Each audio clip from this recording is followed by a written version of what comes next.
Very good evening and thanks for clicking on to the Monday edition of Vogan's European Outlook. It is the second video of today. This is the latest of the GO 16 IR imagery showing a now Category 5 Hurricane Milton. There was a video released an hour or so ago talking about the system being borderline between Cat 4 and Cat 5, but since the time of recording, this system has now been classified as a 160 mile per hour sustained Category 5 Hurricane Milton, and it is just to the northwest of Mexico's Yucatan Peninsula. Latest of NHC shows the information clear as day. Corrected for location, distances and summary section, Milton rapidly intensifies into a Category 5 hurricane. Data from the Air Force reconnaissance plane indicates that Milton has strengthened to a Cat 5.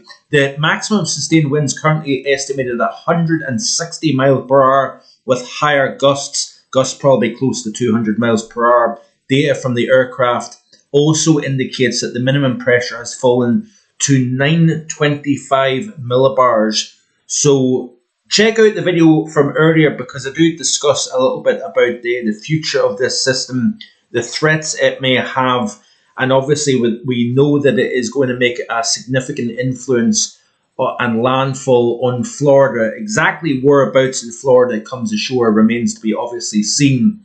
But anyway, it is a European outlook, so let's look at Europe. This is the temperature anomalies through the first full week of October. And you can see here that we are below average across the bulk of England, Wales, and most of the near and central continent, including Scandinavia as well. Warmer than average across Iberia and warmer than average across the Far East. We also had a very interesting and enjoyable live stream at 4 p.m. yesterday. If you didn't get a chance to watch that, by the way, you can watch it back at your leisure. It was quite in-depth, discussing some stuff with regards to the stratosphere, the reasons behind why it's a record week at the moment. We're seeing stratospheric warming ongoing at the moment, but kind of got into some very scientific stuff with regards to that. So check that out if you are interested in doing so. So this is the first full week of October complete as of the end of today. This is the upcoming 5 days seen by the GFS ensemble. So we do have below average conditions across the UK and Ireland. That is going to be reinforced, by the way, as Kirk, now post-tropical, moves into France. So that is where it's going to make a landfall. It's going to be along that mid-Atlantic coast of France sometime during the course of Wednesday. And what that's going to do is it's actually going to drag in some rather cold air from the north. But in the 6 to 10 day, you can see here that we still run that slightly below average anomaly here. So this is 12th of October through the 17th of October. And then, interestingly enough, we have a bit of a pullback seen by the GFS ensemble. Nothing exceptionally warm, but nonetheless, we are recovering. And I think what is taking place is we're seeing the MJO continuing to progress towards the maritime continent. And therefore, we are seeing a bit of a change in the upper air pattern. We're going to start to see that block over Greenland that has been so dominant since the end of September through the first full week of October. I think that's going to start to weaken somewhat, and we are going to start to see some changes taking place in conjunction with that eastward movement of the Mann-Julian oscillation. This is the latest satellite imagery here, so we've got that area of low pressure kind of stuck in place. It's been there for a good 48 hours or so, spinning away. There was multiple centres. It's kind of conglomerated into one centre, but due to high pressure, rather strong at that, to the east, it's stopping the progress of this area of low pressure. And at the very end of this screen here, that is the Remnants post-tropical Kirk that, like I say, is going to track to the south. Landfall. Due to that big block over Greenland, due to that south displaced jet stream, we are going to see Kirk make some sort of a landfall somewhere along that kind of central Atlantic coast of France here. We may see some heavy rain spreading into the southern UK, but I think the wind and the rain is going to be focused over northern Iberia and much of France. And once that moves east, it's going to tug that Arctic air that is waiting in the wings. Just to the north of this boundary here, we've got a frontal system draped across the far north of the UK, the Northern Isles. To the north of that, you can see these the wispy cirrus clouds here. That is associated with Arctic air. And once essentially this gets forced east, it's going to drag that cold air to the south. This is the latest radar of weather online, and you can see here heavy rain moving into the southwest of the British Isles. We've got that frontal system on the northern flank across the far north of the UK. Looking at the latest temperatures across Europe here, we are slowly but surely starting to cool the continent down overall after what has been another record hot summer. We're starting to see some colder air, if you notice here, across northern Scandinavia. Temperatures down to -5 at Kiruna Airport in Sweden. So even we've got a -7 here, if you notice, in northern Norway. In fact, let's have a quick look actually at some of these temperatures. I've not looked specifically at Scandinavia in some time, but yeah, it looks as if we're knocking the door of -10 in a few spots across northern Scandinavia.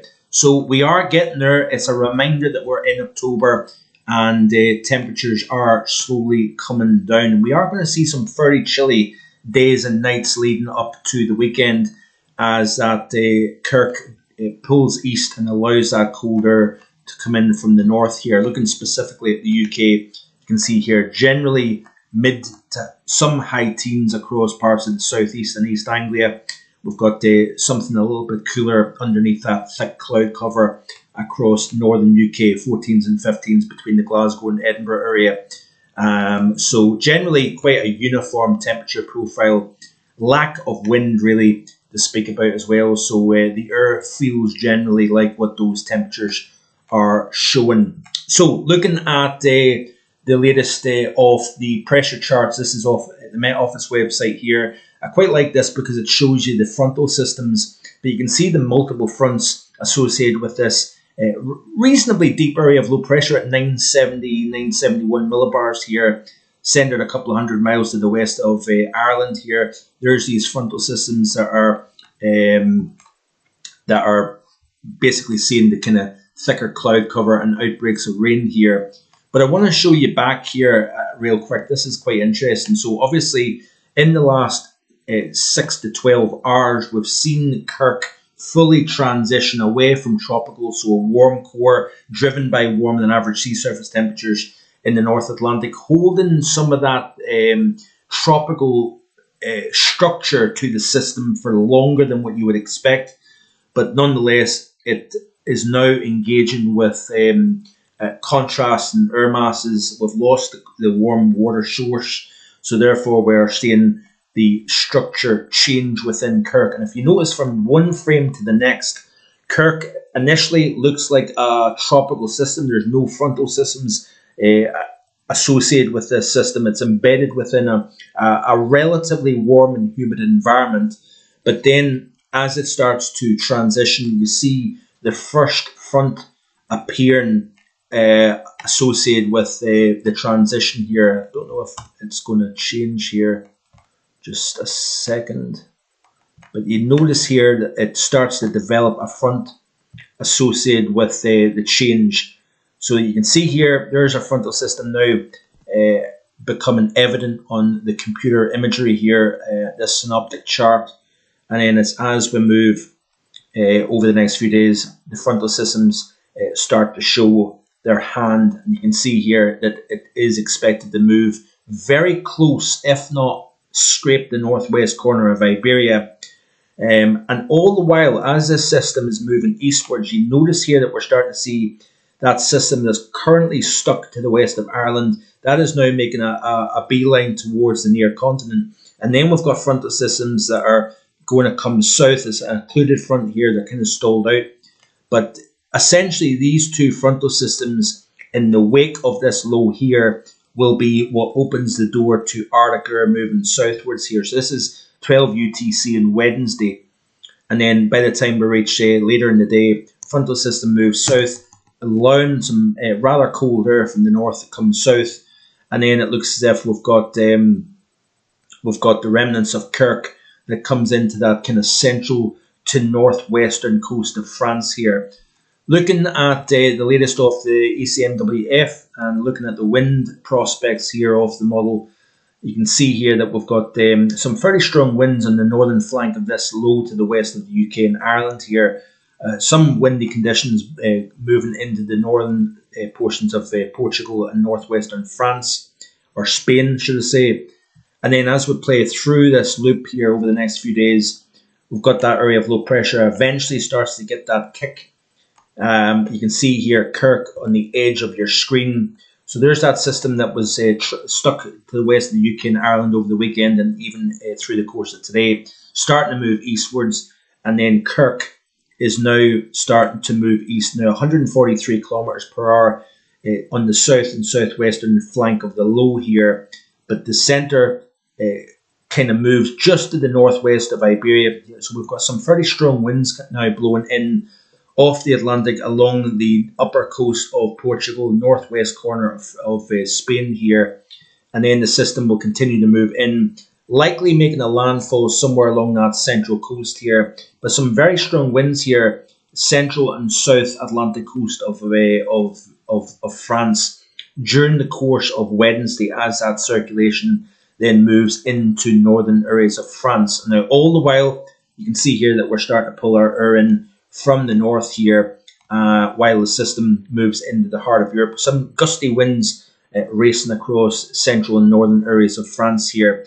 Looking at the 850 temperatures here, and you can see there's that colder air with even the -5 Celsius isotherm showing up at 5,000 feet. That cold air will drive all the way south over the UK during the course of Thursday, and then it maintains itself Thursday into Friday. We've got another feature then moves to the east here, opening the door to that reinforcing shot of cold air. But then you notice change starting to show up here. And as we move towards the early portions of next week, the middle portion of the month, that change in the MJO means that we're going to start to see a change in the overall pattern. Areas of low pressure then start to congregate back towards Iceland, back towards the northwest of the UK, and it allows milder conditions, southwesterly winds, to then move into the UK and Ireland here. So we're going to start to change the overall pattern as we progress towards the middle and second half of next week, all in association with that eastward progress of the MJO, I believe anyway. Looking at the overview chart here, back to the here now, there's that area of low pressure to the west. We've got plenty of messy conditions across the majority of the British Isles associated with this area of low pressure. Then it moves eastwards. There's the remnants of Kirk, scrapes the northwest corner of Iberia here as a 978 millibar low. Then it moves into the central coast of France, still at 978 millibars. Heavy rainfall generally stays to the south of the UK, if you notice. And then as it moves inland, we're pulling our air in from the north, and some fairly cold air associated with that. There's that feature then that runs across the top of the UK, seen by the ECM. Then we've got that further cold coming through. The area of high pressure builds over the UK and Ireland through the course of the weekend. That could deliver some very, very chilly nights, actually. I know we're in October now, but nonetheless, some cold days, cold nights, and with higher pressure building in, clear skies, light winds, allows maximum radiational cooling to take place. And with cooler in place, that could send the temperature potentially down to -5 or -6. It would not surprise me. We've already seen a -4 at Braemar already this month, and we could see potentially even colder than that with this type of pattern going through the late week and into the weekend here. I want to show you this of the model here, showing, this is Wetter Zentral, showing the GFS prospects in terms of maximum and minimum temperature. And I want to show you Aviemore in particular, because this is quite interesting. So we go from a high of 11 this afternoon to temperatures only 7-8 Celsius during the course of tomorrow. And then it's a bit of a free fall towards the second half of this week. Look at this here. We're seeing a temperature of 0.9 on Thursday at 1 a.m. And then the temperature does not really recover. Only 4.9 Celsius at 1600 hours on Thursday. So that's Obviously, 4 p.m. on Thursday, the GFS has the temperature only at 4.9 Celsius for a maximum, and then the temperature drops to minus 0.7 at 2200 Thursday. And then we see a little bit of a recovery, but it's only to around the kind of 6 degrees Celsius. And that's at 10 o'clock on Friday evening. We'll see another free fall, temperatures down and below freezing during the course of the weekend here, with higher pressure building in. Even looking at the London area of the GFS, we're seeing temperatures at the moment kind of upper teens, even on Tuesday, 17.1. Then on Wednesday, it's only 14.9. And then we really do drop off Thursday and Friday, only a high of 9.5 off the GFS by the time we reach Friday or Thursday, is that? Thursday. And then on Friday, a high of 11.4. And then Saturday, 12.2. And then we slowly start to improve as we progress through into the early and middle portions of next week. We could end up getting close to 20 Celsius by the end of next week once again. Finally, looking at Glasgow over the next few days here, and temperatures again drop off. By Thursday, we only have a temperature at 4 p.m. of 8.2 Celsius, 8.6 on Friday. Minimum temperatures down to 2.5, 1.8, and 2.3. This is at 7 o'clock on Sunday morning. Then, like we've seen with London, we'll see a bit of a recovery back to the mid-teens by the end of next week, or the early portions of next week, in fact. So yeah, an interesting situation developing in the Gulf. Unfortunately for those in Florida, really it is a very nasty situation that looks to be unfolding there. We've got the remnants of Kirk, but it is going to move into the southwest of Europe. But what that will do is it will introduce Arctic air into the pattern. We will see some fairly cold days and nights for mid-October standards, early to mid-October that is. And going to continue to watch the tropics as well. There probably will be a daily video this week with regards to Milton. So if you're interested in the tropics, do check that out. Like, share, and subscribe. And I'll see you tomorrow with more. Bye for now.